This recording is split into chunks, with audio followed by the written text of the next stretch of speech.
Monday Night Raw. I feel like it's back in the olden days. Of the, I'm telling you, that mess was so loud. Well, it's raw and uncooked. Uncensored. And one other thing. With Tom Bartlett, or whatever his name was. And the fat ring girls, who were really raw. Ah! Uncut, uncensored, and something. I have to go back on the network and You see. sure? That's 3. There was 3, I thought. It's raw. Vince would say one thing, Tom Bartlett would say one, and then Macho Man. Oh, yeah. That Tom Bartlett dude was an idiot. He called it. What's the Yokozuna doing with that big diaper on it? That's what you get when you hire a radio personality. Thank you. Amen. Let's get started with part 5 here. Part Big 5. Survivor Series. Not part 10. Just part 5. If we did 10 parts, you really wouldn't. No, it would be 3 hours later. Exactly. But no, we're only going to do a few. We're doing 3 of the 10 over the Almost next a few mini weeks. countdown. Oh, a mini countdown. Then we're going to put more detail into it because we believe it is a work. We believe. We believe it is the biggest work in history. It's true. And we have in the 10 reasons why we believe that. And when we get done with these 10 over the next few weeks, You're gonna believe. You will believe. Would you stop standing on my lines? I got to flow pretty well. Ladies and gentlemen, Tom Ronaldi with Justin Carter. Hello and welcome. Okay, that's it. And a newspaper here to read. Okay. Been wasted almost a minute 45. We sure have. Number 10, Vince McMahon legally could not have screwed Bret Hart due to creative clause Creative control claw. in Bret's contract. Go. Okay, here I we read the go. line, or you get to read it. Vince McMahon and Bret Hart were very good friends. Oh, we're buddies. Hey, how you get How you that? doing, Vince? How you doing? How you doing? I'm being Bret. You can do it. Ah! Exactly. Bret admits this in his 2007. I'm going to WCW. Vince Goldberg. Concussion. You're dead. Okay, no, you're not dead. No, he's not dead. Close enough. Anyway, for 14 years, the two had worked closely. He He did get hurt very badly. No, that He could hurt have me. died. He had a That stroke. He had a stroke. He could have died. And Vince McMahon Punch had of doom right here. Punch of doom. No, man. If I hit him in the head like I hit myself, knocked out right now. That's true. Out cold. That's true. And Vince McMahon had gave Bret a considerable amount of sway in WWF.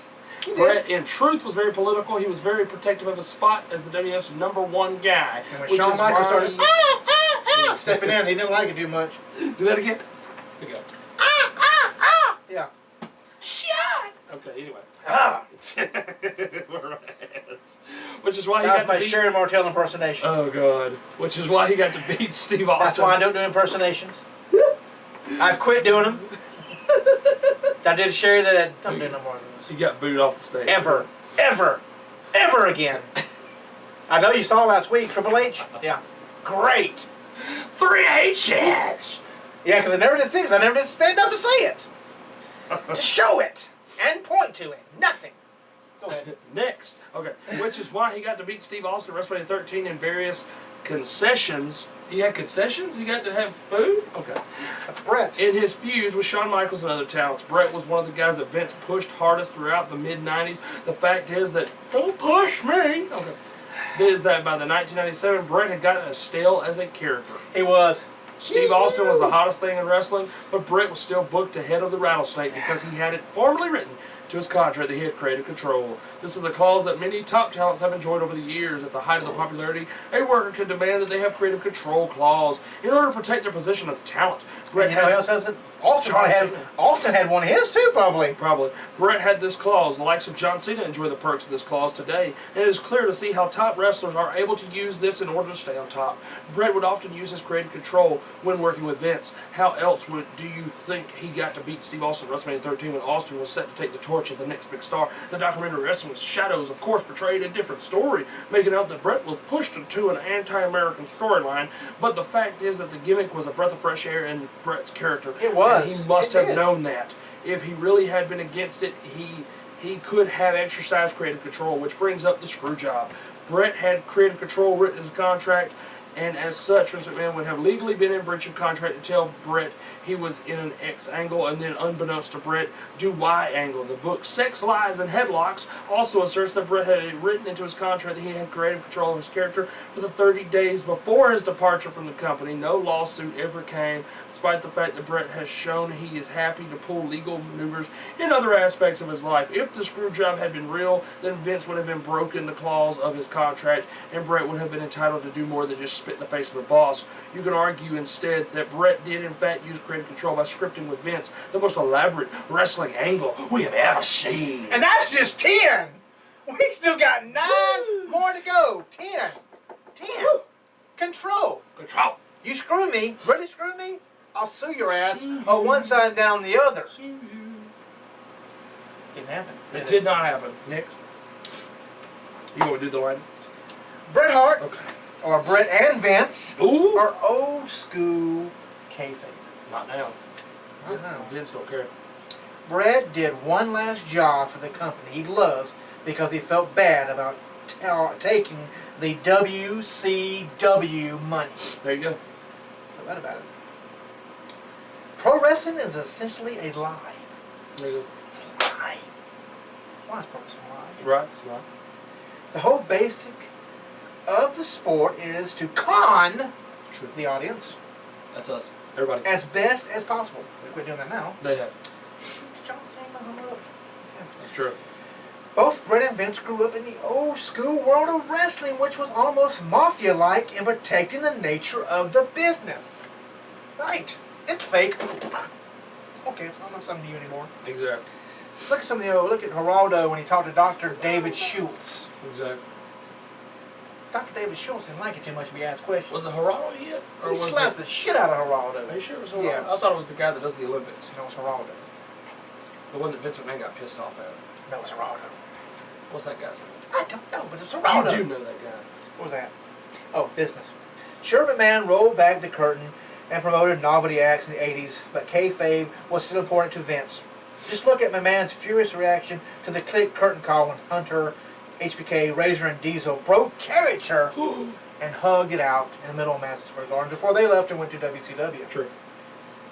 Triple H spent the next year in wrestling wilderness. That's right. Bret Hart is much the same as Vince. He grew up with the father Stu Hart. Ooh, that almost was Stu. Right. Wrestling business and learned the industry just like Vinnie Mac did from Vinnie Mac Sr. It's true. Fooling the audience and pride in angles is ingrained in Hart and McMahon's upbringing. Well, Vince needs to bring that back. Right. Now, if we don't get too much fooling, I know it's internet. If you got to hide, I mean, you got to bring him in the night before, hide him in the building. True. Because if anybody else knows, guess I just saw in the backstage area. Right. And everybody knows. Yep. Anything, there's signs. You see signs, you're like, there's signs already out there. Yep. Even when Jericho debuted with the Y2J thing, there's signs in the audience. Right? Yep. And there was not many cameras. Nope. I mean, as bad as it is today. Right. What was that? Bret and Vince would surely have got off on building a wrestling angle as monumental as the screw job, and to this day they still kayfabe it because it is in their very nature. Yes. The other guys involved: Hunter, Sean, Earl Hebner, and Gary Briscoe. Jerry Briscoe. What is it? It's spelled like that. It's spelled like that? Yeah. Spelled with a G. Are also old school guys who got taught the importance of kayfabe. Bret loves the WWE, and friendship with McMahon is evident throughout his book Hitman. It's perfectly plausible that Bret did this one last favor to Vince because he felt bad about going to WCW, and the two dreamed up the whole thing to satisfy headline makers, which they both thrived on. Right. I believe it. Number 8. Why was Vince at ringside that very night? The question has to be asked, just what was McMahon doing at ringside that night in the first place? Did Bret not find that a bit odd? It is the equivalent of Raw producer Kevin Dunn coming down to stand at ringside at a pay-per-view event today. It would just be very, very unusual and an obvious story point. McMahon often did commentary and interviews back in these days, and it was increasingly known that he was in fact the owner of the WWF. There was no explanation, however, as to why he would be out there at ringside that night. Bret, if he had any brains, would be surely suspicious that something was up there. You can also say the same for the whole sharpshooter spot. If this was a screw job, surely Bret would have smelled a rat, given the differences between the usual run-of-the-mill main event matches. Boom. And you can go back and watch the Survivor Series all over again for $9.99. You don't have to watch the whole. You don't have to watch the whole event. You can just search, type in Bret versus Shawn Survivor Series, and just watch this match. Are they making it now? Like you can do that? Yes. Very You can nice. type in Sting, get all of Sting's matches. I gotta get back on the network. You do have to get back on the network. What's wrong with you? It's Oh, only I $9.99. Oh, I'm on there. I just don't ever get on. And for November, it's free for new subscribers. That's right. So get on there. And you can cancel anytime. There's no more holding on for 6 months. If Exactly. you want to come in November, leave in December, come back in January, you're welcome to do it. Exactly. And no, we're not paid by WWE to promote the network. We just know it's great, and everybody keeps shitting on it. That's true. It's the best thing to have. So is that pee-pee? It does. Yes. And it's a great thing to have, and they're only making it so much better. They are. I mean, just the other day, I saw a little clip from Prime Time Wrestling, which was hilarious with Gorilla Monsoon and Bobby the Brain Heenan. They had great chemistry together. I wish they would have like the And they could put those on there. They could put Shotgun Saturday Night, which you know what they didn't need to last put very on long. there? What they need to put on there? What do they need to put on there? The old Coliseum videos of the random matches that were at house shows. They Oh, would yes. take matches back then and just put them together and make a tape out of it. Yes, And it would have a theme to it. you would. Come on, people! Put it on there. You got the footage? Come on. Come on! I mean, they got. They do. They still haven't put World Class on there, have they? Yeah, they got some matches in world class. Do they? Yes. Do they have Mid-South yet? No. They own Mid-South, don't I think they do. Or they're going to. they? They need to. Jerry Lawler needs to give up the footage As for soon as he gets the right amount of TNC money. and all that. You know. Okay. I mean, he gets paid a lot of money for working 1 day a week, but okay. Yeah, he does. Just On to the next one. Yeah. Okay. For y'all who watch, exactly. you've probably noticed there's been 2 little bitty videos put out So interesting. about the 80s guy. About the 80s. The speaker of the 80s. Now, you know we got this letter We did get the letter. about 3 weeks ago, wasn't It was about 3 weeks ago. Because I was off a week, remember? It was the week before. And you got it off, and then a week. Yep, 3 weeks ago. Yeah, 3 weeks ago. It's insane. And we found out what JS stands for. Yep. It stands for Jeb Salvage. Weird, huh? Is what. It is. Now, see, he hated Dirty 30. He hated it. He hates dirty stuff with the Not- internet. Exactly. Not a big fan of the internet at all. And he figured with our help, he could clean up the internet pretty much. Which Yes. okay. Bring back the prestigious 80s. Yes. So, The greatest generation. we've talked about it. We said we're According going to to talk his about videos. it and everything. And now I want you to go watch the video We're sending this to the fans. and send us postcards. Send us postcards. And in 2 weeks, 2 weeks, 2 weeks. that should be enough time to get postcards. That should make a clear enough decision. Yes. If our fans out here want to see this guy, Then they're or going not. to get this guy. so send postcards in. Let us know yay or nay. Exactly. And in 2 weeks, we'll make a decision Exactly. if we have him on the show. Now, I promised him that if he gives me the videos that he has, I will put them out there. So I will put them out there. There are probably a couple more, I think he said. So, but in 2 weeks, we'll decide if he will make his debut. It's a fan vote by postcard. And what it may be, You know why we have to do postcard? Because he doesn't really believe much into the he internet. sent us a letter. He did send us a A letter! So he He requested. helped the postal outfit out a little bit. He requested that it be postcards, not emails, No. not Facebook messages. He wants you people to send in postcards if you want to see Jeb Salvage. So, So let us know. and if y'all want to see him and everything, then what we'll do, he will make his debut on episode 40, our big year ender. Boom. So send in your postcards with a yay or nay. 5 more of those. 5 more till we get there. It's next week 35. Yes, very good, sir. Boom! Yeah, 35, 36, 37, 38, Woo! 40. He can count. Same thing. But that's what we're putting out Did you there. just count 34? No, not 35, 36, 37, 40. Same thing. 40. Episode 40, the big year ender. Yes. Because not only, if y'all want It's him going on to be here, a huge event. what we had planned already for 40 is we're going to have our big year-end award show. Award show, people.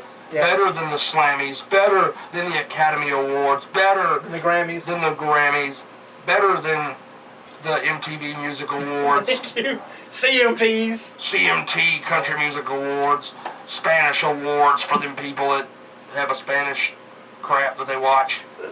Did I say Grammys? We said Grammys. Okay, we said Grammys. Grammys. It's going to be bigger than that. It's going to be better than that. Nickelodeon Kid Choice Award. That's Awards. stupid. No slime here, people. No. Bigger, better, better. Oh, that was like weird Oh, sounding. feedback. Bigger, better, better. Okay, folks. Well, that's it for this week's for episode 34. I hope you teaser. enjoyed it. Teaser, But get the send the postcards over the next 2 weeks, Teaser. and we will see what the fans want. That's what I told them. I said we're gonna put it to What the do fans. you want, people? Tell us. Do you want to see this guy come on here and pretty much preach his goody two shoes? It's true, he's going to preach about the 80s, apparently. He's the speaker of the 80s. He is the speaker. This is the greatest He wants generation. you people to know how great the 80s were, So and So he it's wants up to to know you. that this era sucks. I want to thank you again. We both want to thank you for watching Yes, for Top watching. Rope Reality. And remember, folks, we're the biggest YouTube show, wrestling YouTube show that nobody watches. Nobody. And we will come back each and every week until we get this thing right. That's true, because I'm Justin Carter, And I'm Mike Hogan. and we'll see you next time.